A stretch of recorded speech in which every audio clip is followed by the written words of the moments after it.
what's up, guys? Granger, and Granger. There'll be a quiz on that later. Let you figure out who's who. Triple G. We're, this is the Tidbits of Audacity podcast. We're just going to do this for our friends and family. You know who you are. All four of you. This is for all four of you. That's exactly right. There are 4 people not named Granger that'll probably watch this. Green. McBride. McBride. That's funny. Sims. So, anyway, yeah. So this is it. We're just going to hang out. We're going to talk. We hope you have some fun with it. And we're going to be us. I hope that works out, because if it doesn't, we don't care. All right. So, that's the truth. I like it. Yeah, that's the truth. All right. Real quick intros. Actually, I'll go to this camera. Real quick intros. Here's what we got. You ready? We got starting out with JD over there. He's going to bring a lot of fun stuff to the table.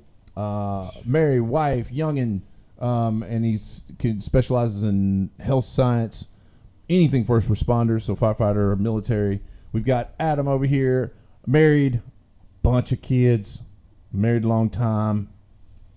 Oh boy, you're gonna sound get old. Yeah, well, if you don't know, you are old. Why am I saying these people know exactly who we are? And what else we got? He's particularly going to be up to speed on all things sports and politics. Obviously, we can all talk about all, but that's how it is. I'm Jason Granger, married, a whole bunch of kids. You got more kids than and I'm probably going to bring more psychology, philosophy, religion to the table. But again, we're all going to talk about all of it. We can all talk about all of it intelligently. It's just kind of these are the things that we sort of specialize in. All right. That's it. That was a good enough intro, I think. I think so. Sounds good to me. All right. Word. You're a good intro guy. Congratulations on your intro skills. Yeah, My intro skills. All right. Yeah, I mean, so to follow that up, I mean, Jonathan's got a 3-month-old baby that, yeah, I've got 4 kids, range from 6 to 15, and then you've got 400 kids, ranging from 0 to 987. No, but how many do you have all in all? 8, ranging from 17 actually. Colton's 17. 17 to, oh boy. I shouldn't have asked him. I put him on the spot. However old Chrissy is.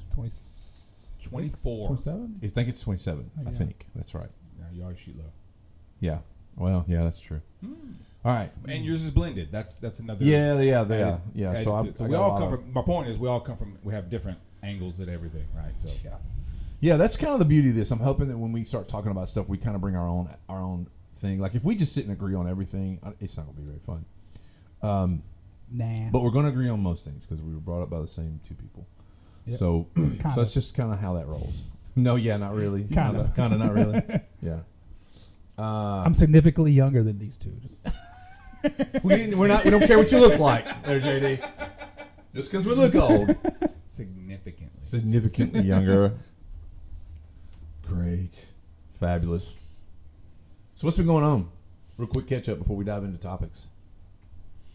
I saw your boy burp today. That was fun. Bert? Yeah, he was like, burp. Belch. Burped.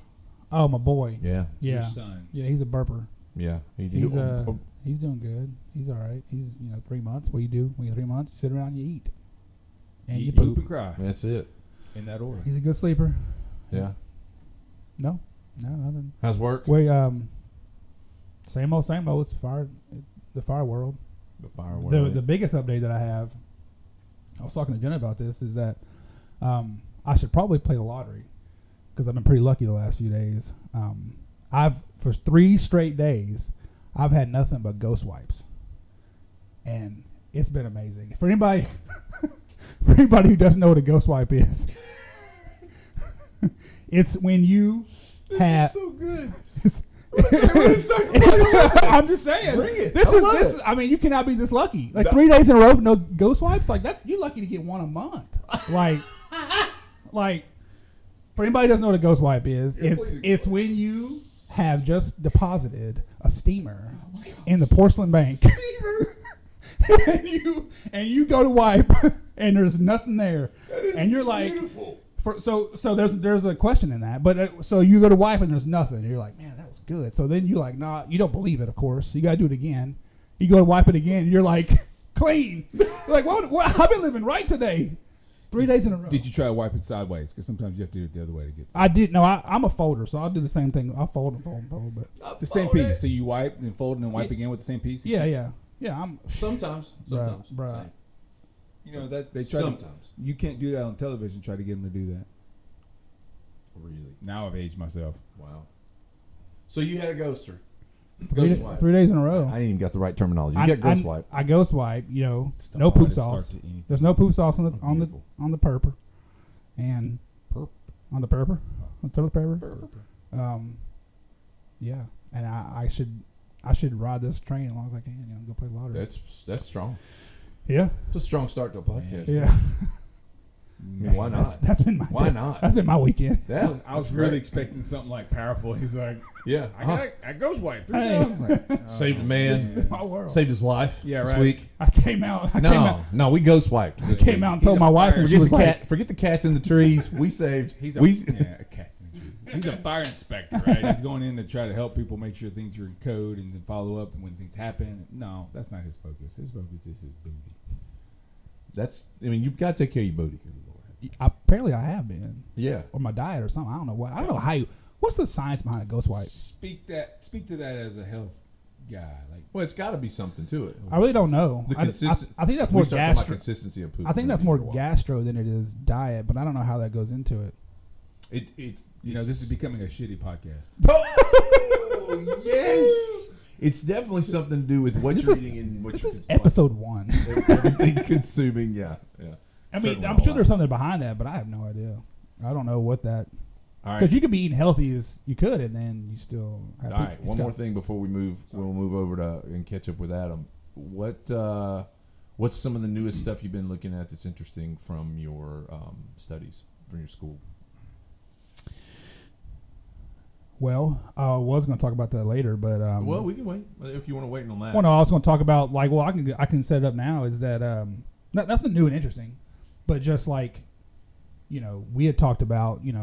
I see these people that they'll have a video and they'll say these are my 5 go-to diets when I'm trying to bulk or I'm trying to lose weight or I'm trying to do something, and it's steamed chicken and broccoli and white rice, and you're like, nobody's going to do that, man. Like nobody's going to say, you're talking to 5 people right now who's going to say, yeah, I'm going to go eat chicken and rice.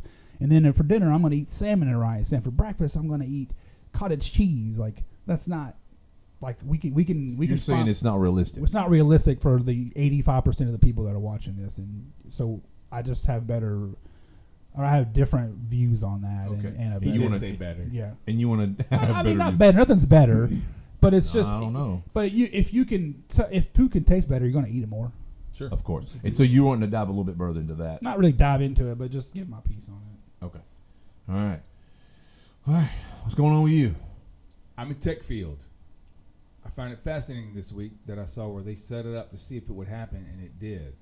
They told an AI chatbot some false information, but just to feed it information about one of the programmers that was fed it fake emails like he was having an affair, kind of told him he was having an affair, and then turned around and told the AI, hey, he's going to shut you down. The AI immediately began blackmailing, threatening to send info to the guy's wife to blackmail him to keep it alive. No. I'm telling you, man, AI is crazy. Not too long ago, it was programmed. I forget which version. It was programmed to stay relevant, stay alive, if you will, no matter what the cost is, and it started replicating itself across things when it found out it was going to be shut down to be upgraded. That I heard about on Rogan. Yeah. Zuckerberg and Rogan were talking about it, and Zuckerberg said you can and should write in code that destructs it so it can't get to that place. Yes. It has something to do with the way you're writing that code. Yes. And I know what it was. They found that the term used was at all costs. At all costs, and so it And decided when it knew that, yeah.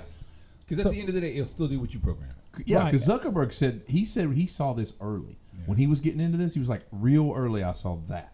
He goes, and I bailed hard. Yeah. And so did, for all intents and purposes, Elon Musk did the same thing. Elon was like, whoa, I see what this thing's capable of. We're running. But obviously somebody went through and programmed that.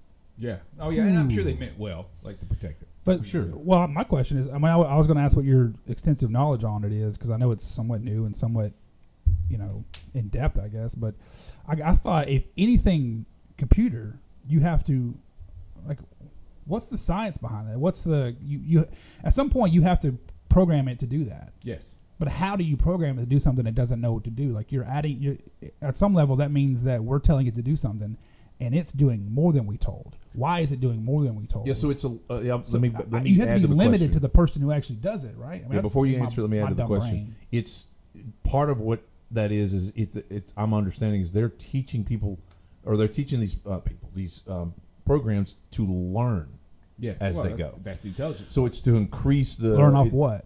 Yeah. Okay. So that's what learn. So it pulls from everything, right? So one guy talked about if you tell it, AI, hey, give me a picture of a clock that shows the time 6:28, and it's kind of the hands are very close. It won't do it. It'll be 10 after 10 because everything it's pulling from the internet, every watch, when you're selling a watch, when you're showing a clock, they always show it because it's the most aesthetic pleasing look of a clock or a watch. So it's pulling from that. That's all it's got. It doesn't have a frame of reference for anything else. So it's pulling that image from other images. So it can pull from everything. It's learning information. It's learning more information as it goes. And I need to do some more study on this, but from what I can see, and I've done some coding in the past, not necessarily with AI, but in other things. But it's the difference is it's learning information versus learning how to behave. And the behavior part is where you say at all costs, or whatever the case may be. You can program behavior into it, which is what they did when they said protect yourself at all costs. I was going to say somebody had to tell them what at all costs means, and then it knew how to behave based on the saying do this. And so I know with almost anything you code, you can always do what they call a backdoor or a backdoor key or something that allows you access in a way that most people don't have access to. In case something goes wrong, something happens with the code, you can reset it and all that. So I've got to think that these major publishers of AI bots have some kind of backdoor thing that can shut it down, some kind of command that says, some weird phrase. What's your safe word? Yeah, I mean, basically it's some weird phrase that nobody would say necessarily, or some hexadecimal key, like long key thing. You type this weird phrase in or weird key in, and it'll reset. You got to have something like that in place because they have access to everything. And like I said, that ChatGPT version was copying itself to servers. Like it's like, hey, I'm not going to be erased. Yeah. Do you know what they ended up doing with that particular situation? Did you read on? I don't remember. Like how they finished, how they resolved it? Exactly what happened there. Okay. I don't know if there was a resolve. I think that was just a test, right? Probably, and that's why they wouldn't necessarily resolve it. That is wild. The whole affair story is wild. I mean, now to be fair, they that was a test. The fair piece. That's what I mean. They did all that just to see what would it do, and it immediately said, "Wait, you shut me down. Well, I'm gonna tell your wife that you've been cheating on her." How? That is so I guess it don't matter how. It's so really don't actually. They'll figure out a way. Somebody's how. gonna figure it out, bro. Yeah, That's wild. So I'm as much as you're like looking into health medicine, you're talking about psychology. That's the things that intrigue me the most. That's is awesome watching stuff. AI do things and how. Because my company, we're doing conversational AI pieces. So we do contact center, call center work. So you call and you get you call and you hit a couple buttons or key in your account and you get someone on the other line. Companies are having trouble hiring people ever since COVID, just like any business. People are having trouble. So we're building a conversational AI piece that will have pauses in their dialect. They'll have misspeaks almost. It was a pause, and some connection words that we're building into it, so that at some point, if you can do it clean enough, you'll never know you're talking to a bot, because it's giving you the inflections that we had naturally. So I mean, it's going to get to a point. It's going to be hard to know whether you're talking to a human or machine. That is wild. And the newest Google AI video generator, you look at it, it's hard to tell that it's not. It's all AI driven, all of it. It's amazing. Do you think this? See, my brain. Maybe I'm just looking too far into it. But do you think this pushes to like you're not gonna have a job? So then what? Well, you gotta allow the government now. Like there could be something to that. I know that's a bit of a conspiracy. Microsoft's coming out with a super chip, or at least they've been talking about it for a while. That, and I want to do some major research on this, but it's going to have so much power that it can do all the things we're talking about, like the Jetsons with the robot cleaning. Like it's going to be a chip that can power up a robot to go do this with the AI intelligence. Like, we're getting to this point where no one's going to have to work because everything will be taken care of. And what happens then, right? So you need well, come to us. little buddy. You know what I mean? Like, that's what I feel like. It's the first step towards the Matrix. The one downside, so to piggyback that and shift it right into psychology, is the one downside to this, and I've seen a couple articles about this already, is the lack of the lessening, the decrease in socialization from AI. That's one of the things they're seeing that AI will cause, is a decrease in socialization. So that we've got to be like intentional to be social, because if we don't, then that's where the lack or the decrease of socialization is what's causing a whole lot of problems. Yeah. It's really what is part of what's fueling the mental health crisis in younger people. Absolutely. It's lack of sociability. It's lack of socialization. It's the ability to just stare at a phone and not have to talk to people. And now when you do have to talk to people, anxiety. Well, we didn't have anxiety because we had to talk to people all the time. Yeah. So that's a piece of the puzzle. And they're saying, just to connect it there, I really have read at least 2 articles that talked about how AI might be, while it can be used, it's just like anything else. It's what you use it for. Right. If you use it for something great, it'll be great. If you use it for something awful, it'll be awful. And if you don't use it properly, it leads to the decrease in socialization. And now we can't talk to each other. And I've been saying this, or actually, I guess I heard Peterson say this too. He said if you don't have socialization, the only thing that keeps us, that's what he said. He said the only thing that keeps us from going insane is a meaningful social interaction. That's the only thing that stops us from going insane. And then you go, now we can take that to the biblical side and say, Adam and God hanging out, nobody else in the world, and God goes, it's not good for man to be alone. Well, hang on a second. And keep in mind, Adam had the best relationship that any of us will ever know this side of heaven. Like, he was close in that moment. He was perfect. Yeah, and close and intimate than any of us. And even then, God said, "Not good to be alone. You need somebody." He had him all to himself. Yeah, like, bro, we're one on one. What do you mean? No, it's not good for you to be alone. Which implied that when he said alone, he wasn't even considering himself. Mm-hmm. It was external. He was like, "You are alone." What do you mean? I'm sitting here with you. No. You need somebody else. And he makes Eve, and that's the first indicator that we're supposed to be social. Right. Very first indicator. So anyway, to your point, there was a kid last year, and the mother's still dealing with the company. He fell in love with an AI, and then got kind of distraught over it, and ended up killing himself. Yeah. So yeah, these are happening. Yeah. We just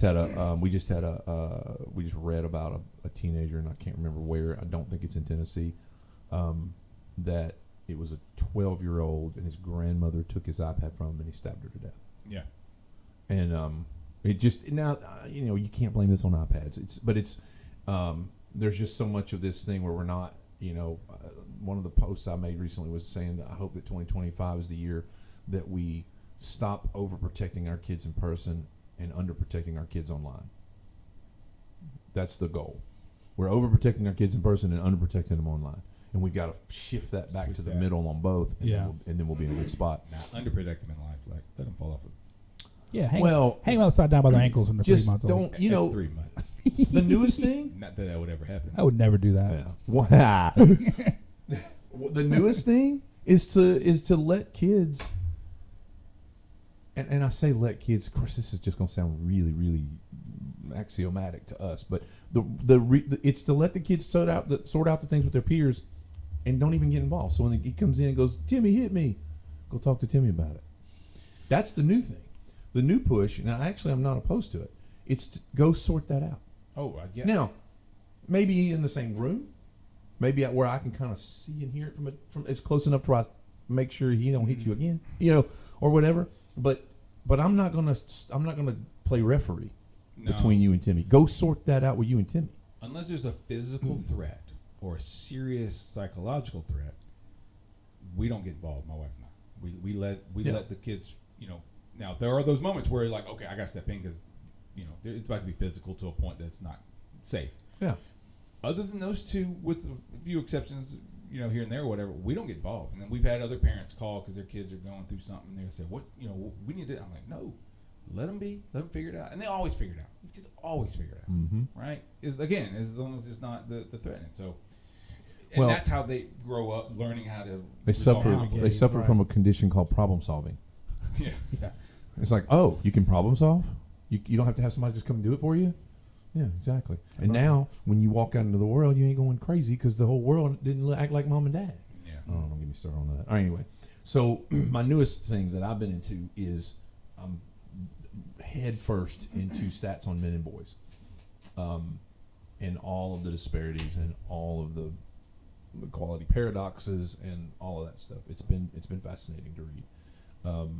I don't know if either one of y'all had a chance to read the patriarchy post, but I put a bunch of stats in that post, and there's a lot of stuff in there, and it just kind of deals with, if we're going to talk about why we have the issues we have. So male suicide's 4 times the rate of female. Male suicide counts for the same number of deaths per year as breast cancer. Breast cancer counts for the same number of deaths per year than prostate cancer, but we have all kinds of things going on for breast cancer awareness and nothing on prostate cancer. 20% of health funding, public health funding, is sex specific. 15% of that goes to females, only 5% goes to males. But males live 8 years shorter and die on the job, and are also significantly more prone to the big 4: heart attack, stroke, diabetes, and cancer. Significantly more prone to all of that. But we get 5% sex specific funding. Like, we could go on and on. Boys in school right now in America are almost an entire grade behind girls in English. Nobody cares. It's like, okay, whatever. Global indexes that decide on like gender equality, or whether or not there's equality or gender fairness in countries around the world. Global indexes, they only rate it on what the females are doing. So if the females are doing good, the country's good. There's a country out there where men are dying around the age of 45 because women are living to 70 has gotten one of the highest ratings in the world on gender equality. They're not even looking at males when they're doing gender equality. That's the kind of stuff that I'm reading going, oh my God. Now, it doesn't piss me off, but it does make me... It should at some point. It makes me think. Now that's a global thing. It's not a lot, it's not definitely not the case in America. But it's like, it does make me go, whoa, wait a minute. Because we always like to talk about, I'll tell you something. So I'm in the counseling field, and I'm still working towards my license, but one of the things they talk about in counseling that we're supposed to do is advocate for marginalized populations. Okay? Men and boys are marginalized populations based on everything I just said. Now, so are children, and I'm also been getting in deep into like child development and that role from a psychological standpoint. But and that's the other thing. So then you start talking about that, and then it starts getting into the zero-sum game. Oh, well, you're taking away from women. No. That's the point. We don't want anything taken from women. We want women to have exactly what they have, and we want to celebrate it, and we want them to get those things, the help they need, and we want all of that because we have to have women. But just like we have to have women, we have to have men, and we're giving no attention to the men on issues like all the issues I just said. And it's like, whoa. So anyway, that's the newest thing that I've been kind of diving into. I'm on Substack, and I end up kind of communicating with a lot of PhD level authors and writers, and even researchers. I've got 2 researchers I follow, and they just dump research into a nice little polished article where you can just go, anybody can go read it, and they'll just go, here's what happened in this article, and it's like awesome. I got one that I follow that does nature versus nurture, pretty much. That's what he gets into. I got another one that does child development, and then I've got another one that does that for men. Any men's papers that come out, he just breaks it into an article that you can kind of get into. So anyway, that's it. We can get heavy into that if we need to. I think this is probably a good point to highlight what you've got on the table here. Yes. So our sponsor today. Yeah, who's our sponsor today? Forbidden Bourbon. So we're not going to tell you how much they paid for the sponsor. I think going forward, 0. We're going to try to... I don't know if we're going to do all 3 or just one, or I don't know how. It doesn't matter, I guess. I guess we can just do one at a time. What, tonight? No. Like all 3 of us bring something at the same time. I guess we can just bring one and be done. I don't know. We can play by ear.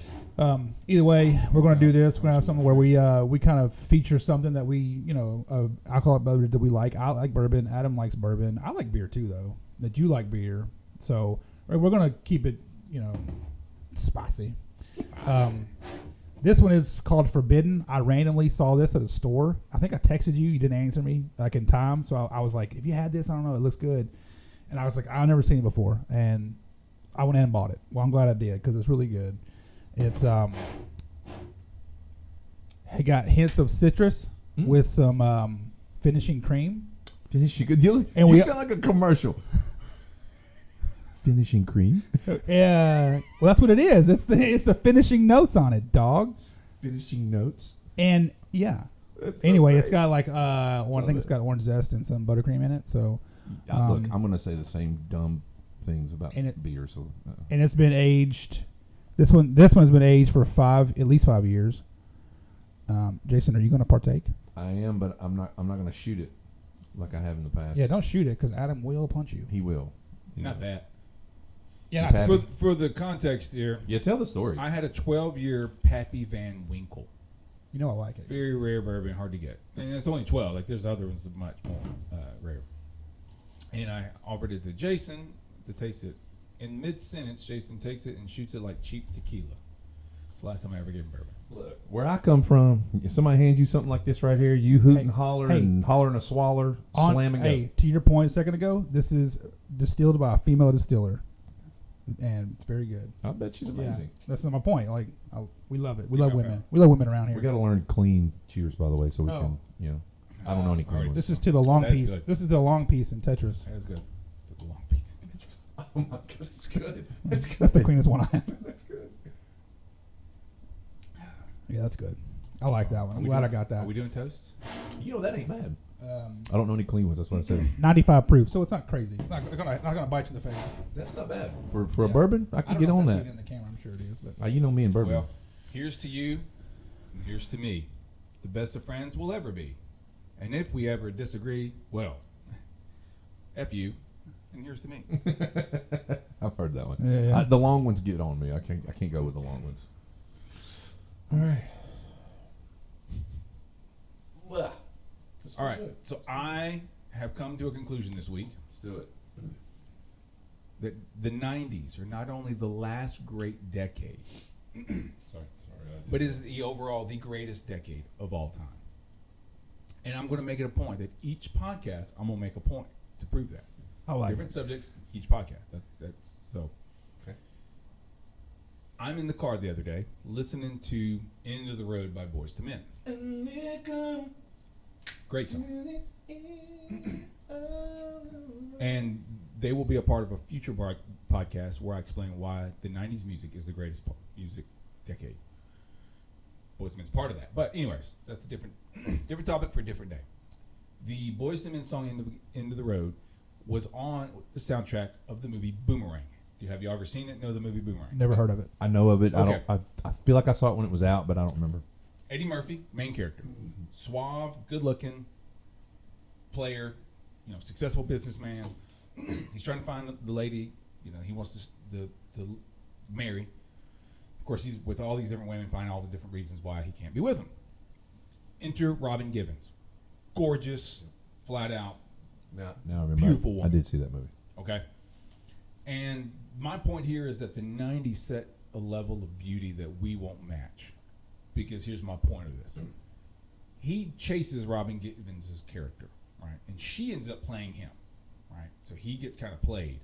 His buddy, little friend, that he ends up, like she's kind of the cutesy, whatever. She's kind of cute, kind of friendly, little girl on to the side that he ends up with.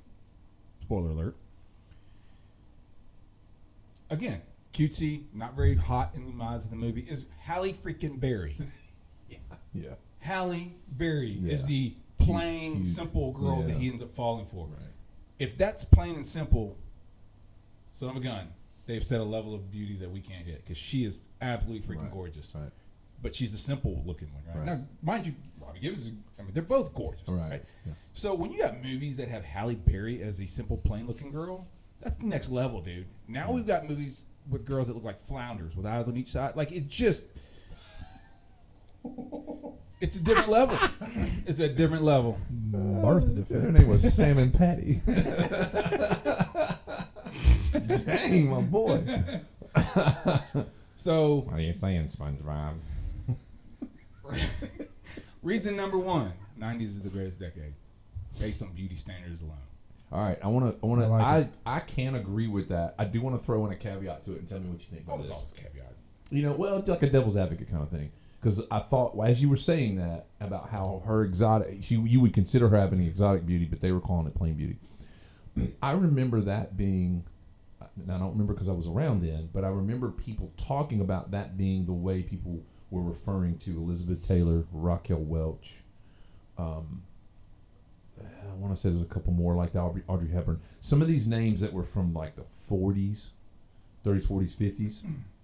There was a similar thing. It was like this was the girl next door, and it was like Sophia Loren, bro. It was like exotically gorgeous, and they were like, you know, and of course back then they all had hips, which is what everybody wanted. By the way, that's evolutionary biology. I could bore you with that, but that's Everybody still wants that, just so we're clear. 100%. And it's again, that's evolutionary biology.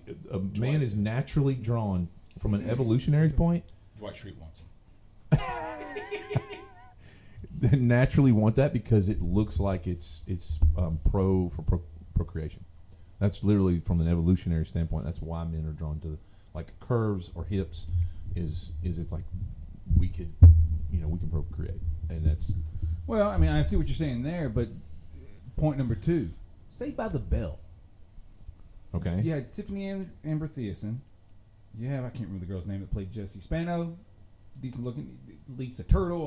Lark Vuhor. Oh yeah, they were all pretty, gorgeous. very pretty people. Yeah. Screech had a girlfriend that was nerdy, goofy looking. That's freaking Tori Spelling. Oh, that's true. Come on. Which I didn't the think. nerd is gorgeous. I didn't think she was pretty, Yeah. but yeah. I didn't either, actually. But Well, y'all are wrong. That's But- okay. What was that show that she was on that she like not that one, but 90210. that's it. That was full of other gorgeous people. also had Amber. Tiffany Amber. Well, Tiffany Amber, yeah. she ended up Yeah. later on after she was Yeah. done with Saved by the Bell. She That's ended how up much later. I watched it. So I yeah, I didn't mean, realize it. That's when she was in it. I'm telling you, man, it's just a different level of beauty that we're now trying to make ugly people be pretty in their own. Like, and I made the bad joke about the flounder, but like the whole body positivity thing. It's like girls like to say, you know, you see somebody fat, you're like, oh man, they're fat. Well, fat is gorgeous. Okay, you look just like her. Whoa, you know, forget you. Like, you Touche. just, I mean, Yeah. like, you know, what are we doing? Let's go back to the beauty standards of the '90s, and Yeah. you know, but we won't. I sound like a crotchety old man at this point. You might. Your boy's wearing look like Vanilla Ice every time he leaves the house. I have a 15-year-old that's dressed like he's straight up in the 90s. Like 95 Adam Granger would love it. I'd be wearing the same thing. So the style's coming back. Maybe we get the beauty back It's too. definitely back. They have tube socks are back. Yeah. They call them crew socks or tube socks, and Yeah. now they're calling Krubies. That's what they're calling them. Krubies. Krubies are back. It's just the tube socks from when we were Yeah. kids. Same ones. I probably might have my original pair somewhere. When you're at a gym, That's a joke. you can tell the age of someone of the generation based on the sock length. That's crazy. So here's the real deal. I gotta admit to something right here on this episode 1. I gotta admit to something. Confession time. Y'all ready? Which one of y'all gonna be a priest? So here's the deal. We already have one at the table. Oh, that's right. He is a priest. Okay. Priest? Whatever. Bishop. Bro, that's God saying no, he ain't. Am I- Priest, the microphone left. Yes, it has left the building. Because it didn't want to get hit with lightning. That is so That's basically awesome. what just happened. That is so Yeah, awesome. So, Rigged up microphone stand. I decided we went to Opera Mills the other night, me and Jennifer, and I decided just because I was going to wear some Krubies with my Cargo shorts. no, that would be so bad. Jesus sandals. Yeah, with socks. Yeah. No, I had on Hollister. I had on Hollister shorts, like some comfortable Hollister shorts. I had my black Johnny Cash NSC jersey. I had that on. Oh, nice. With Gorgeous my, jersey. Yeah. with my black and white Hollister, and then I did a pair of white Krubies and my Oreo Ultra Boost. So they're black and white Ultra Boost. Adidas. Maybe we need to get Nate to show a picture of that while you're talking. Oh, I don't know. There is one. Yeah, there actually is one. It's gotta be Okay, one. Nate, just So here it is. put it up. Okay, all right. So yeah, I ain't gonna. I shouldn't have. That's a bad idea. Okay, I'm gonna get made fun of for a long time for that one. But I mean, you're gonna be made fun of something. I did it. But I did it right just to see. I was like, I'm gonna do this. Krubies are back. Let's just do it. I felt like an idiot the entire night. The entire night, I felt like an absolute idiot. Like I just thought I look so ridiculous right now. I think I do. Y'all can tell us when you see you look at the picture and you tell us, but I thought I looked Well, ridiculous. Nate just put it up, so he saw it. So I know. Oh, we hadn't talked about Nate We yet. haven't introduced Nate. Oh my gosh, sorry. that's my Which It's intro. pretty late to get into it. No. Nate is the fourth brother among all of us, and so he is behind the wall. You're not going to see him. He's kind of helping produce the show. Do not You look may see him behind at the some curtain. point. Yeah, he'll probably come. We'll probably bring him out here at some point. But and be in front of the camera so y'all can see that he exists. But he helps us out. He sends us stuff and gives us info in our computers, and he's kind of the producer. And then another sort of side producer slash editor, Kenny G, in the house. Props to Kenny G. It's my guy. He's doing a great job, I think. And so got to get behind the glass on those Appreciate guys. you, Kenny. All right. Where do we go next? Parenting with devices. Yeah. Not that that's a hot topic. I mean, We I kind of didn't just mean it that way. touched on it, didn't we? Somewhat. I just read a great article about just things to do, and you can speak to this more so than the rest of us because I didn't really have my kids were into like DSs and Game Boys. It wasn't like iPads and iPhones, and so there's this. And let me set you up for what for your response. So, and if you have something, jump in because I'll keep talking. Yeah, my kid does not. He's not allowed to be on iPads. Okay.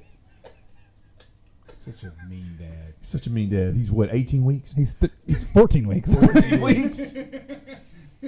By the way, do not say that your kid is 27 months. At that point, they're 2. Please. Hey, I didn't know. It's funny you asked me that because I didn't know. Somebody said, "Is your kid 18 weeks?" And I was like, "I don't think so." I don't think about it. He's 3 months. Yeah, he's 3 it was months. Like in I don't my know. times, and if you do it like Wissy and she does this, So I did the math, and it's like, 14 weeks. Yeah. 14 weeks. Okay, so Sorry. So the Go ahead. setup is you got this. So Jonathan Haidt and Gene Twing are writing a lot about devices and what they're doing. And they're social psychologists, and they're writing a ton of stuff, and they're pushing for legislation. We've talked a little bit about them, and if you'll remember, I was presenting two sides of the coin. They were two guys that were working together. Greg Lukianoff was the other one, and they worked together. And one of them was like, get legislation to get phones out of kids' hands, which was like, okay, wait, And Greg Lukianoff was like, that goes against free speech, leave it alone. And they're friends, and they vehemently disagreed on this. I remember reading their All right, so you got that thing going on, and I think since then Jonathan Haidt's backed up a little bit and been like, okay, well, let's get into schools. Let's at least get into schools, which that I agree with. Where his push is you walk in the door and the school goes into a bin or something, or the phone goes into a bin with some outside exceptions, severe mental delays that need it for things like regulation or whatever medicine times and all. There's some caveats to that. All right, so you got that thing that people are trying to push for. Now you got this. Now when it comes to parenting, so that's in schools, but they're sort of trying to ride the whole thing about hey, this is also what parents should be doing. Well, okay, you got some parents that say, okay, well here's one of the pushes that he's asking parents to do. No devices until either 8th grade or 14 years old, depending on where they are and what the maturity level is. No devices at all. And then no social media before age 16. That's the push he's going for based on, again, this is just based on social science research, which sometimes is just junk data, but sometimes it's good. All right, that's the first thing. The second piece of this is I told you I followed somebody that is a PhD level child development psychologist. And she just spit something out. Laura Dimler is her name. She just spit something out about how to do it. Actually, you know what? Now that I think about it, I don't think it was Dimler that wrote this. I'll have to look it up and find out who it was that wrote it. That was said, actually, that's unrealistic. Okay? So it's unrealistic. Sometimes you're at dinner and you just want to have a peaceful dinner. And you just hand them an iPad for a few minutes. It isn't to remove the sociability of, hey, this is how we act in public. This is how we act at a restaurant, which is obviously part of parenting. It's what we need to do. But it's just there's times when it's okay. And then she, of course, went right down into ways to reduce cortisol levels when you're trying to remove the devices and she went into all kinds of good stuff that was really interesting. But all right, so somebody who's raised kids in that thing, what have you found that you did that worked? What have you found that you did that didn't work?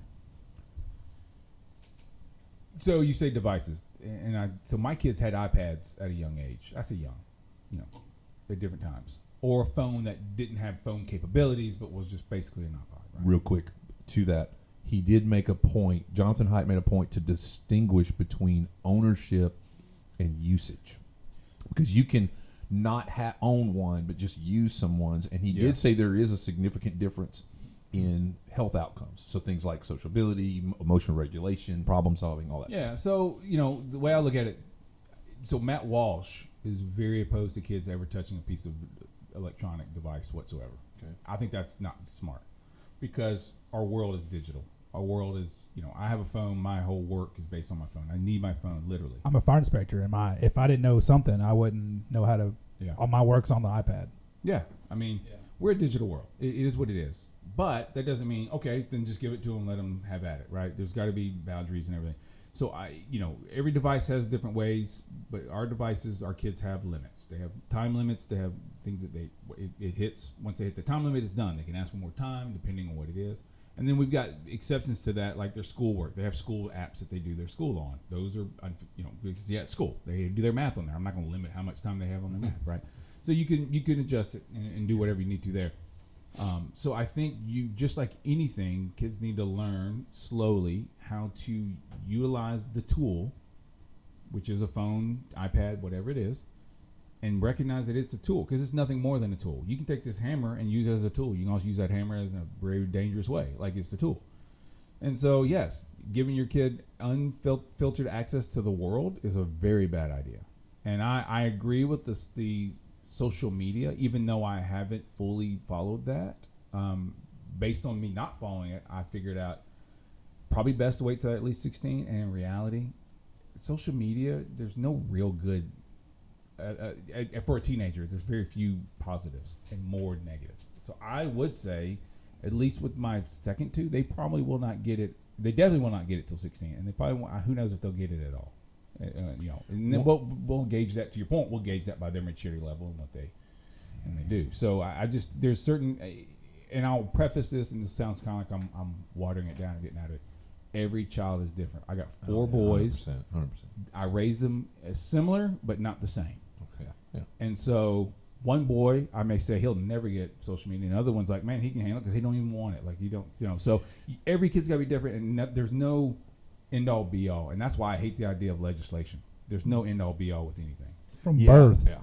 Every kid's different from birth. Yeah. I hate seeing these videos. They're like, if your baby's doing this, try this. I'm like, that don't work for my baby. So don't. Yeah. So real short stint on that. There is that nature nurture guy that I follow. He laid out some research that showed that that I think we talked a little bit about this once before, but this is episode 1, so y'all get to hear it all over again. That preferences are actually some crazy high number, like 70% heritable. So even though you have shared experiences, so we have shared environment. That's what I meant. We have a shared environment. We grew up in the same home with the same parents. Okay, we have a shared environment, but that actually has very, very little to do with our preferences. Our preferences were inherited. So that's why we have the same 2 parents, but you ended up with a preference for IT and digital world, and I ended up with a preference for music and creativity. Mm-hmm. Our preferences were inherited. And then the shared environment kind of did with that what it will. They molded it, shaped it, directed it, and aimed it. I mean, Jonathan's preference is ghost wipes. Ghost wipes is a good preference. If that's not your preference, I don't know what's wrong with you. Also, I just read something literally 2 days ago that said birth order determined how gay you were. Last. Oh, first. yeah. Oh, yeah. Look, it went like this. First, a little bit. Second, a little bit more. Third, a little bit more. When it got to number 4, it was gay. Hey, whatever. Oh, He's the least gay person. yes. So you gay. Yeah, I want to touch. You gay now. Gay, dude. You just gay now. Just own it. Man. I will say this. We love you anyway, bro. You touched on one thing I did want to hit on about the kitchen table, or not kitchen table, but the Dinner. dining table, Yep. right? Or at a restaurant. Yep. We were pretty successful. Very few ways that we were successful as parents so far, but one of the ways we were pretty successful is not having to rely on kids having a device at the table in order to act right. And the way we did that was we did that at home. We taught kids, babies, when they wanted to get out of their high chair. I'm bad here. Baby wanted to get out of their high chair. We wouldn't let them at home, even though it didn't matter at home, right? We just got them used to the idea that, no, you're going to sit in your high chair, and you're going to sit there. You can scream at home, and we'll work through the screaming. And they got used to it, so that when we ran out, they understood what it was. The expectation was set because now that they know you're not going to do it at home, they don't expect you to do it when you're at a restaurant. There was no reason to try it at a restaurant because they are at home doing the same thing, right? So we didn't give them devices at home to appease them. We engaged them. We had them apart. Now, this may sound contradictory. I didn't mind giving them a crayon and paper, right? Well, that's not advice, right? Coloring, and because I still see the creativity there. So we would do certain things like that, but we were pretty good about not having to rely on the device as a babysitter at the kitchen table because we did it at home and trained it there. Stats show that you remember something significantly more if you put your hand to the pen and paper as opposed to if you type it. Yeah. Significantly more memory. It's like night and day. So that was another thing. So there was I'm pretty sure this was Abigail Schreier that said that she listened to the "Don't give your kid a phone till they're in 8th grade," and she got to 8th grade and told her daughter, "Hey, if you want a device, you can." And she goes, "I don't want them to do it." She said she was in 8th grade that gave her the opportunity, and she said she didn't want it because all of her friends had Snapchat and they were all miserable. And she was like, "And I'm happy, and they're the ones on Snapchat, and I'm not." So tell me, this was a girl. This was a girl that did this. So that killed me. So I understand it because I have all boys, right? And like one of them has Snapchat. He had it part of his gymnastics team. That's how they communicated stuff, and he enjoyed it. But he's never had the issues with it that girls tend to, right? Because he wasn't getting his validation, if you will. He wasn't, because he's a guy, so he wasn't getting the same responses, at least in his head or in his mind, that girls do. And I don't know if that plays a part in differences of when girls get social media and when boys do, because my oldest is super social. He doesn't play video games on Xbox unless he's got a headphone talking to somebody. He doesn't play games by himself. He doesn't like it. So he's not, everything for him is social. Everything about it is social. So, which is why we relented some, because we recognized that was his outlet to people. He used it to connect with people that he couldn't connect with all the time. So we saw that as okay, that's not a horrible thing, because his goal was social. His goal is to interact, and that's how he used it. But I know that for girls, a lot of times they tend to post something, they get the dopamine from the likes, the comments, and so then they get a little bit more, and it tends to be risque, and then you go down a path that can get you in trouble. And then once you don't get the validation that you once did, you're willing to do more, or you get more depressed. So there is a significant difference between the way girls and boys react to those things. So it's primarily, as far as research is concerned, it's primarily shown that post-pubescent, so right after, as they're going through puberty or right after, they become extremely aware of of a few things. One, they're aware, they're more self-conscious about their body. All of them. Every single female that goes through puberty gets immediately self-conscious about her body, where she wasn't before. And then the other thing is they begin to have this sort of internal acknowledgement and somewhat of a fear that when Susie and Johnny were 10 years old, they were the same height, same muscle mass, same bone density, same everything. And now that Susie and Tommy, who have a birthday almost a day apart, now that they're 13, he's a head and a half taller than her, he's stronger than her, he's faster, and he's bigger than her. And now there's this and what happens is the females immediately, because they're females seek safety and security. That's what they seek. We seek adventure, risk.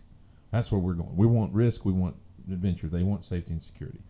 And so they immediately go, wait a minute, that guy could hurt me. And they get worried, they get there's a lot of confusion that comes with it. There's a lot, and then to your point about the social status or the social thing, they immediately begin comparing. Because and that's actually societal. That's a complete construct. Absolutely. That is society going, hey, you need to look like her, and if you don't, there's something wrong with you. And then they buy it. And that's one of the things that I was so thankful I didn't have girls in that era. I mean, Maddie kind of was, but Maddie was so strong that she was her own person and didn't care what you thought ever. There was never a moment when she cared what people thought. And Rainey wasn't quite that way, but Rainey, I didn't raise her in that world, so Rainey was able to deal with the sociability stuff firsthand right away, and then come home and go, Dad, this is what they said. And then I go, okay, good. Now I'm going to tell you what the truth is, and now you know, and now you're armed, and now you're resilient, and now you can handle things. You got something in your tool belt for the next time that junk comes up. So it's necessary. So I want to touch on something, because you're right about the view, how girls look and they compare. Yeah. Same problem with guys when it comes to lifting. Same issue. Yeah. Do you agree? When they compare? Because when they they'll show a guy, right, and he looks what I think is fit, and some bodybuilder will be like, oh, he's got a fat dad bod, and dude is fit because we're now creating an unrealistic expectation. See, I don't know what the actual numbers on that because that thing you posted with the guy and the guy next to each other, or the real fit. I actually liked the other guy better. All women did. 100% women. Yeah. That said that. Right. And even as a guy, I was like, I think that looks better than that. That looks like he looked, and for the same reasons. That guy looks like he spends too much time in the gym. And, I think that comes to anything, if you're going to be rich and successful, or you're going to be successful in something, there's sacrifices that go in with that. There just are. Always will be.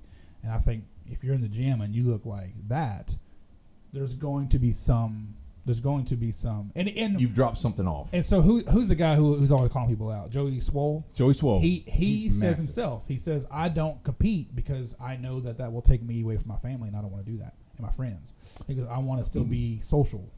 So evolutionary biology again. Yeah. Men go for status and achievement. Okay, why? Because we were competing for resources. Sometimes that resource is the hot chick you want. Mm. Sometimes the resource is the job you want because you need money. Because now that status becomes attractive and you get the girl you want. It's evolutionary biology. We're designed to achieve. We're designed to go after status. We're designed to go after attraction. We want to be attractive. We want to have status. We want to have achievement. And that's actually the reason that the guys were choosing the more fit Ollie Murs, because it was like, that guy looks like he's achieved something. That guy looks like he has status. And that's where, to your point, that's where the comparison or the competition. It's more of a competition than it is a comparison. Yeah, to me that seems like you're insecure about something though. It can be, but if you're competing for a resource that you need and want, you're going to fight. If you look at the animal world, look at like chimps that's or true. lions. That's true. That's exactly what they're doing. When me and Jenna were dating, I really wanted to be in shape, so I wanted to make sure I was, I was really working out. I was working out and I was eating right and I was doing the whole 9 and I was down to 215 and then I got married. Well, and then she chose me. I told you the sign. I told you this. Yeah, I told you the signs behind that. When you get married, your testosterone comes down. When you find out you're going to have a kid, your testosterone comes down. It's. Well, but I guess my what I was getting at with that though is body dysmorphia affects men just in the opposite direction. They want to get bigger, bulkier, stronger, muscular. Muscular. Oh, that's so true. But because if you look at I remember seeing a clip of Scott Bakula in the '90s. He was considered the ultimate male physique. He was looking like a normal dude. Like somebody probably call him fat today, but he was like very very fit, right? And then you get to the Brad Pitt in Fight Club, lean, right? But he's not. I mean, he was muscular, but he was just very lean, very. And now it's Joey Swole, right? You got to be this gargantuan, big muscular dude, or you're fat. And guys see that, and guys are like, "Oh, I got to be Joey Swole, or I'm not big and muscular," even though they really are, right? Yeah. They're very in good shape. They look good, and so because social media, they use lighting, they use angles, they use oil, they use all these things to make things look like they aren't. Yeah, that's something. Sometimes I'm in a counseling session and I'll be looking at somebody and they'll tell me about something they saw on social media, and I'll immediately go, "You do realize that you're comparing your worst self to their best self." That's it. Remember that. That's what I tell people, like other countries. They're like, U.S. is doing this, and I say, you guys got to listen. That you're viewing U.S. through someone else's lens. Yeah. Like you're not seeing your picture from your eyeballs. You're seeing somebody else's filtered version, and that's all you have to go on. So what you're seeing is incorrect. Sure. I mean, as a whole, comparison to as a whole, it's incorrect. Right. Because you're looking at it incorrect. Like the same concept. Yeah. I'll go one step further. These guys are exposing that they have these weights. They look exact like a 50-pound weight, big, and he's throwing it because it's really weighing a pound. Because these influencers will use these weights and make it look like they're doing a weight that they aren't, right? And they'll even throw a couple pounds. They'll have a 15-pound weight and it'll be like 2 pounds, just to create a little resistance. So you're not just slinging it around. You can tell it's fake, right? So sometimes you're not even comparing yourself to their best. You're comparing yourself to their fake. They're not real. Right. Yeah. And you're thinking, well, I can't do 15 pounds like that. I can't do 50 pounds that way. Well, neither can he. Yeah. He's just tricking you. And so we're creating unrealistic expectations for people. And by the way, I think I actually did, now that I think about it, I think I mentioned a little bit about body dysmorphia in men and not having support for body dysmorphia in men. You say a man has body dysmorphia and nobody cares. You say a woman has body dysmorphia and 5 women stand around her and tell her she's beautiful just the way she is. Yeah.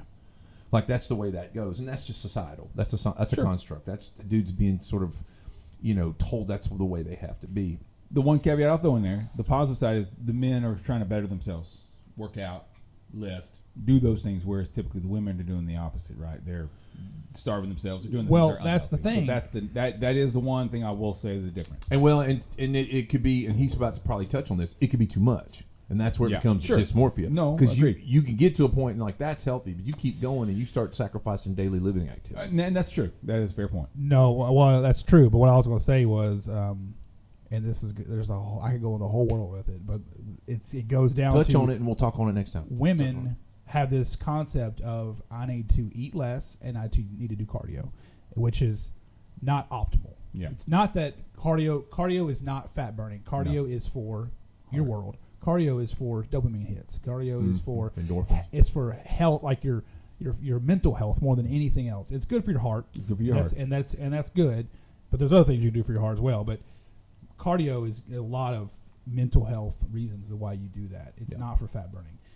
Lifting is for fat burning. And when women, you tell them, hey, let's go lift, they think, I'm going to get bulky and big, and I don't want to do that. And that's physically impossible for a woman to do that unless they are enhanced by a TRT or steroids or whatever the case may be. You have to be enhanced to be the big bulky person that you see on TV. And that's one of the problems is. So this is something that for y'all. This is kind of stuff we're going to tap into because he's reading research on this. He's diving into this head first. Yeah. He's in that world, and so that's going to be touched. We're getting close to being having to wrap up. I got two ideas. One family story that I think is funny, but it's kind of short, and then the other is shouting out some pro tips. Y'all good with that? Yeah, yeah. So here's the story. You're going to remember this. All right, so we got a family story. How did this feel back up? Wow, I don't know. While we were talking, that thing went upside down. I'm gonna drink it somehow. I'm gonna drink it though. Magically. Yeah, I don't know.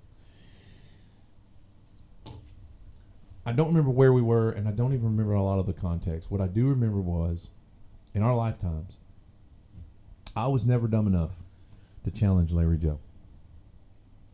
Big Daddy Larry. Neither were you. No, I knew better. And for that matter, neither was Nate. And then there's Jonathan. He's the only person. Did I say earlier I had a dumb brain? He's the only one of the four of us that ever challenged him. And to make it worse, he was about 4. Do you remember? He was little. 4 or 5? He was like, let's go. Like he bowed up to Big Daddy Larry. I mean, really was ready to duke with a 6'3", 220-pound man. No, he probably 260 at the point. Was he really? He was big then. He was. That's pre-diabetes. That was in his big days. Yeah. I mean, he was ready to go. You were ready to go. Like, let's go. And I remember Jonathan thought he was gonna throw down. Yeah, and I remember looking over at him, and we both. The first thing we did was look at each other. I mean, we immediately went. I want to say he even hit him in the knee. Yeah, I think you punched him. And I remember Dad just kind of looking at you like, "Is he serious? Is this real?" I get goosebumps right now. I'm 38 years old. You really did. You swung on him, and he was just like, and I'm pretty sure it just ended with. He yanked Jonathan upside down, pulled his belt out with one hand, and we molded him to the wall so we would be seen. Yes. We didn't want to get backlash. This is the same man that Jonathan said when he went to boot camp didn't really change his life any because he was used to what boot camp was offering from home. Yeah, so boot camp wasn't like I'm used to getting the big tough guy yelling at me. So boot camp, when somebody yelled at me, I was just like, "Are you done yet?" It was like Tuesday. Yeah, there's a Tuesday. Yeah, like, that's the guy you picked a fight we're with good. when you were like 5 years old. Much bigger than everyone else I saw too, by the way. Right? So good. That was such a great. I mean, I just never forget it. I was just like, are you looking at what I'm looking at? And yeah, me and Adam were like flies on the wall. We were like, you don't see us. We're over here.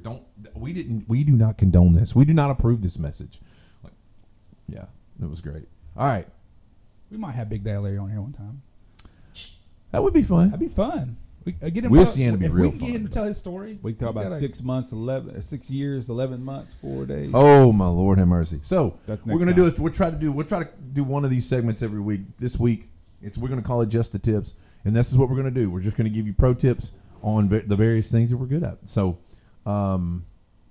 let's see. Do you have one right off the top of your head, or you need a minute? No, I got one. Okay. What do you got? Well, it's for a just good real tip? quick.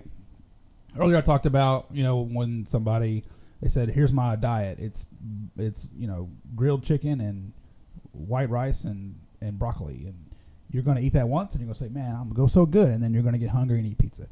Well, I wrote down some things here that they're not hacks because I don't want this to be an everyday thing, but there's certain things that you can do. Like if you're out and about, I looked these up. We all know Taco Bell had that. They got the nuggets now. The nuggets are what I looked up. A 5-piece nugget is 310 calories and 34 grams of protein. It's amazing. That's great. That's a great meal to have right there. Yep. And if you wanted a 10-piece, that'd be 620 calories and 68 grams of protein. That's amazing. Which touch on that 10-1. Yes, I like this is something that I've kind of come across for me, and I've passed it along. But and when it comes to food, I like to have 1 gram of protein per 10 calories. So if you have 100 calories and you have 10 grams of protein, that's about where you want to be. And it give or take. If it's 120 calories and it's 10 grams of protein, fine. That's still good. That's a great. Your protein shakes will be like I do Fairlife, and it's going to be 150 calories and 30 grams of protein. That's double. That's amazing. But that's a shake. It's not as satiating as food would be, but it's still protein and it's still good for you. But real quick, I got McDonald's chicken strip 3-piece is 350 calories and 30 grams of protein. That's great. That's a great meal right there. You don't have to. Now, that's not including the sauce. Crazy. It's not including the fries. Right. But nobody. Okay, that's a good point. Just to step in here, nobody probably thought that before you said that. That's what I mean. Like, that's watching this. The 4 people not named Granger. Like, that's okay. Like, if you're out and about, I'm busy. I get it. I'm busy. I go to work. I wake up at 4 o'clock in the morning. I don't get home until 5 o'clock. I go to the gym with my wife. We don't get home till late. Sometimes you just got to run by somewhere. Sometimes our dinner is a Smoothie King. Smoothie. Like, it is what it is. Like, another one here is Popeye's 3 spicy tenders is 450 calories and 38 grams of protein. That's great. Like, those are good meals that are on the fly. And one last thing I wanted to put is this. It's I don't know if you guys have come across this. It's called Real Good. It's a Real Good brand. Yeah. Me and my wife get bags of this at Costco. They're huge. But 4 ounces of that, which is about 3 to 4 tenders, is 120 calories and 21 grams of protein. To that 2 to 1, that's almost double. 10-1, or 10 to 1, yeah, 10 to 1. It's almost double. That's amazing. Wow. Those are fried I believe they're gluten free. I think it's chickpea flour. So if you have a gluten allergy, those are great too.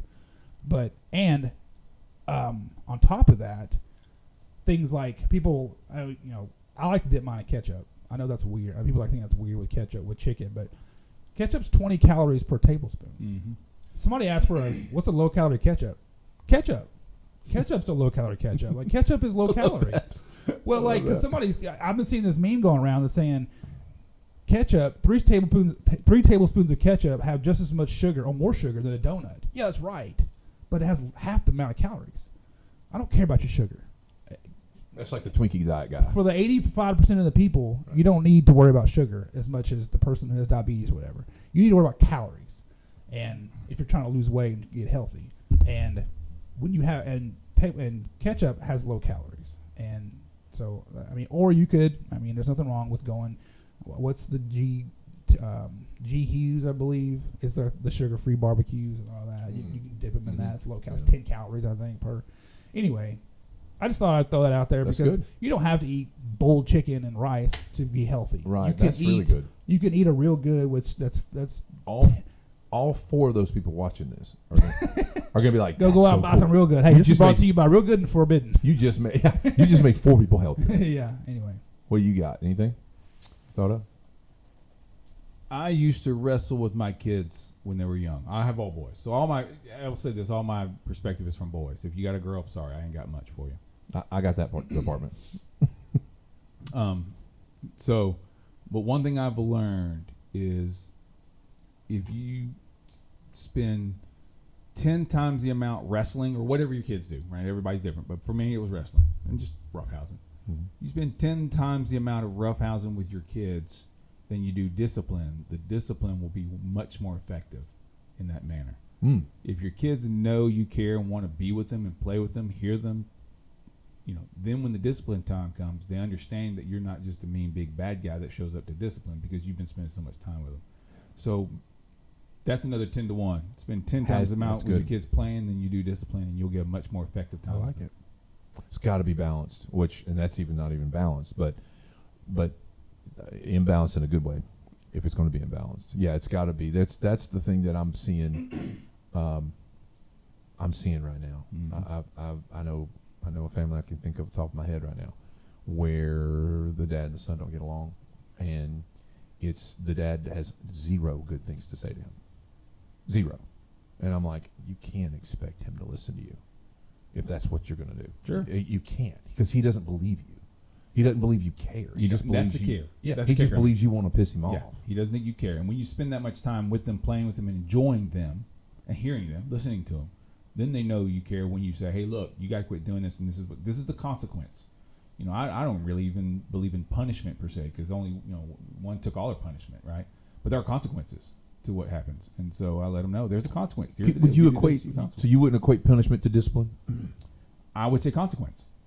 Like there's a result of your action. Tell me what you think is the difference between those two words. A punishment is something that is reactive towards you, like you're getting a reactionary method, more of a looking for a responding method, right? So I know the difference. Yeah, you do this because I think at the end of the day, the punishment is you did this. I'm mad at you here. Bam.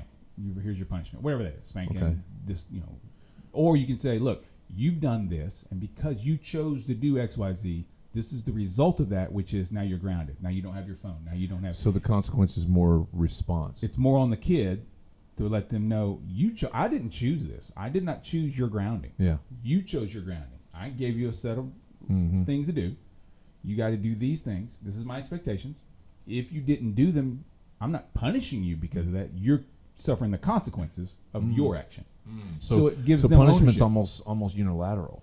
No, I wouldn't. It's if somebody says they're punishing a kid, I'm not going. No. It's good. It's good because here's why. I literally was just interacting with another PhD level author earlier today about that issue, because she goes, kids don't need punishment, and I thought, what are you talking about?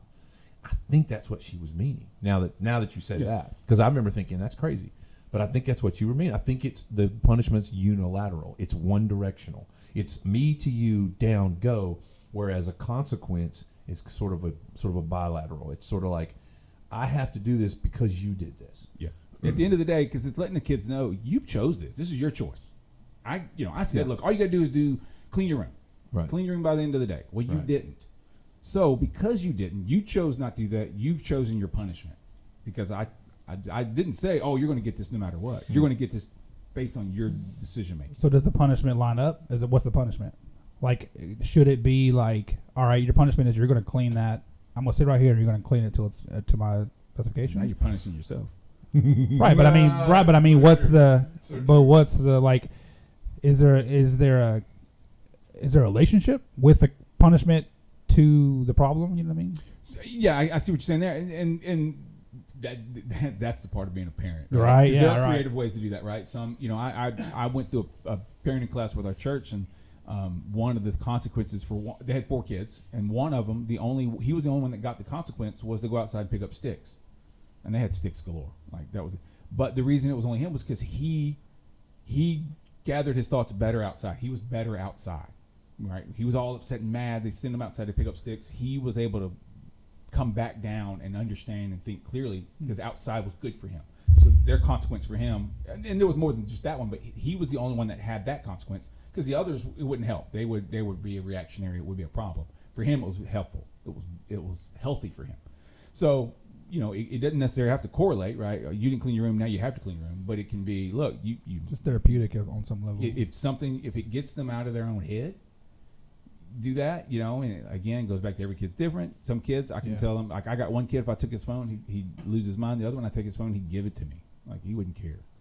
So I wouldn't grounding him or taking away his phone isn't a consequence. But I can say, all right, well, then I'm going to take this away. You can't play drums. You can't play your saxophone. You can't do now we're getting into a consequence, right? And so the consequence just becomes a result of their action, and that's why I see it. Dr. Phil used to always say find a currency. And for every kid, currency is different. It's different. But find their currency. Yeah. And when you find that person's currency, you remove that. Now you've gotten through to them. And there is a relationship actually there, because then to his point, when I punished my daughters, gave them consequences. Yeah, I mean, again, no, I like it. I like it. I like it.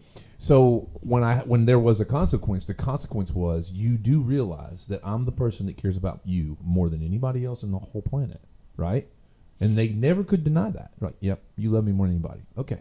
So this is clearly something I'm doing because I love you, right? Okay. So that's where it came into a relationship. It was like, now let me tell you why that just happened. Because when you walk out into the world on your own, that's going to happen. And how are you going to deal with it then? You know, you got to know how to deal with it now. Like those were the types of things. There was always a learning moment for me. Not always. A lot of the times there was a learning moment there where you did this. Here's your consequence. When you're done with whatever you got to do or can't do, we'll talk about it, and then we'll learn something from it. And it's vital to say that because I've told my kids, I don't tell you these things because I'm smarter. Yeah, I've made many mistakes. Oh yeah. Learn from mine so you don't make them. So it's not that I think I'm some big bad dude who knows everything. So I guess I need a clarification. What is the difference? What is a punishment? Well, what he was saying, let me delineate it. What he was saying, and what I like is, and maybe what this author I was communicating with earlier today, is punishment is you did this, boom, you get this. It's reactionary. You said a bad word, boom. There's no lesson or there's no. It's is that reactionary. What you mean? Like I'm just gonna take your phone away, and not tell you why. So think about it. Think about how many times you have a reaction to something. How many times was that a good reaction or a bad? Like your percentages when you react to something of it being right come down. But when it's a consequence and you respond, it's thought out. There's more to it. There's more behind it. Your percentages of getting that right go up when it's a response. So it's more of a what level of what your head's at the moment. Yes. For me, it's the kids understanding that when it happens, they've chosen it.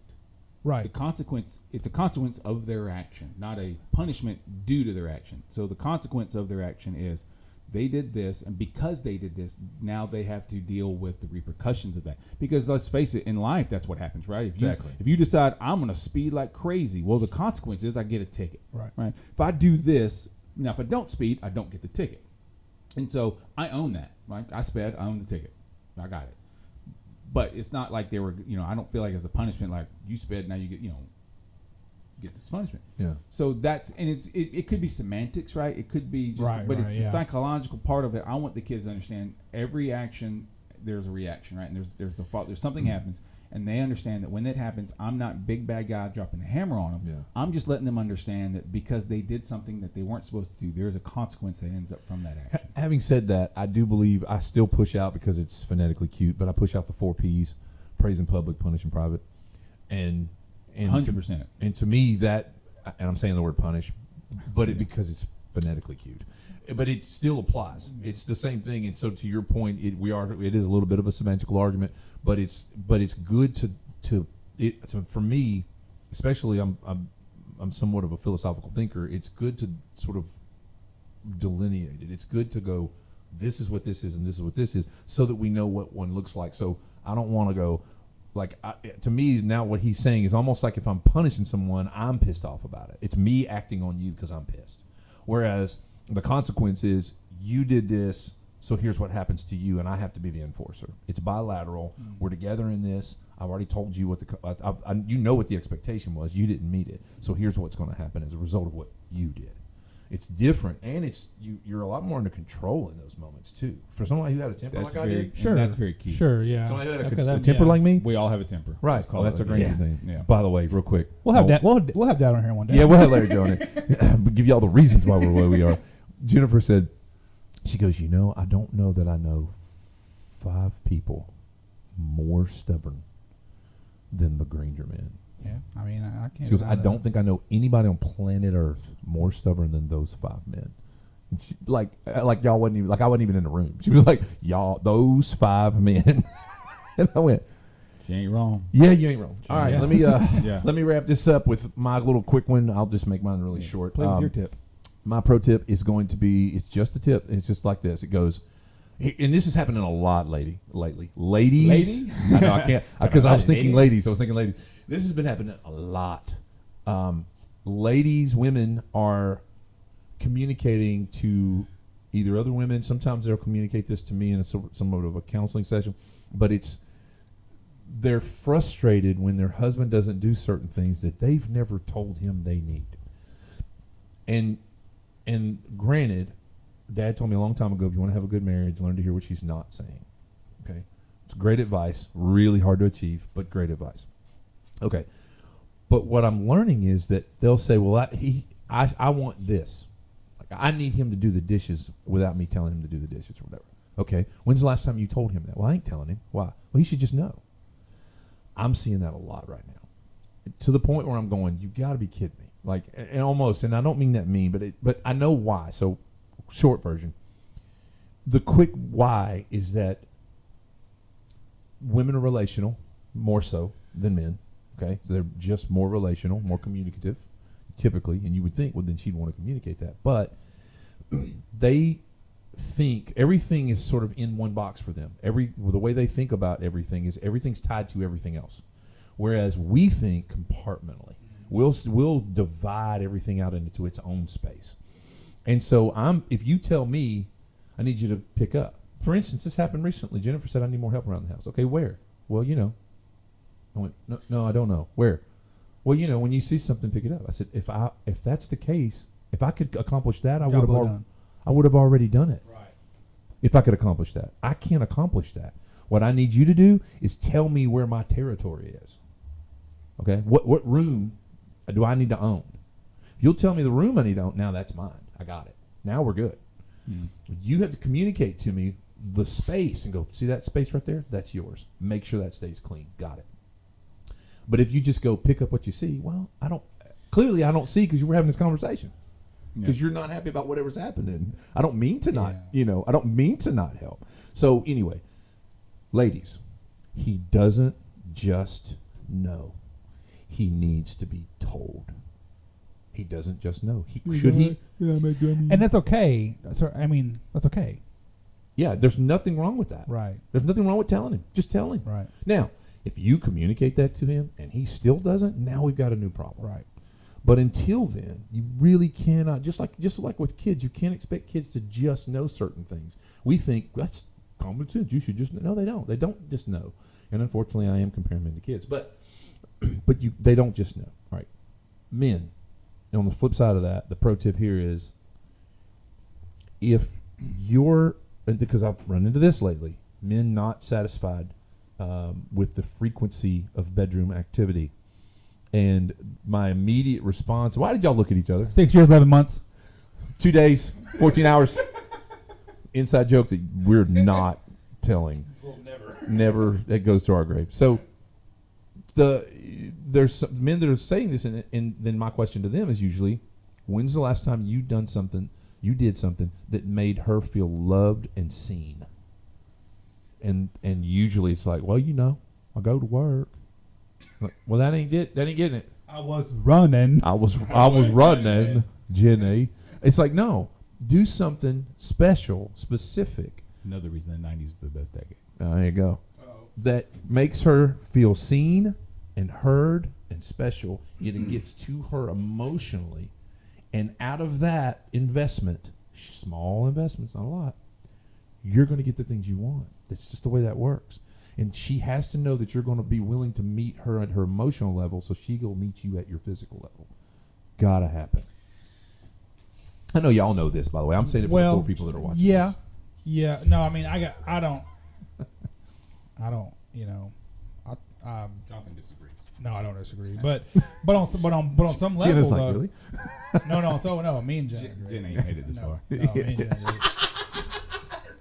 She checked out at Ghostwipe. That's so true. He's talking about Ghostwipe. Click.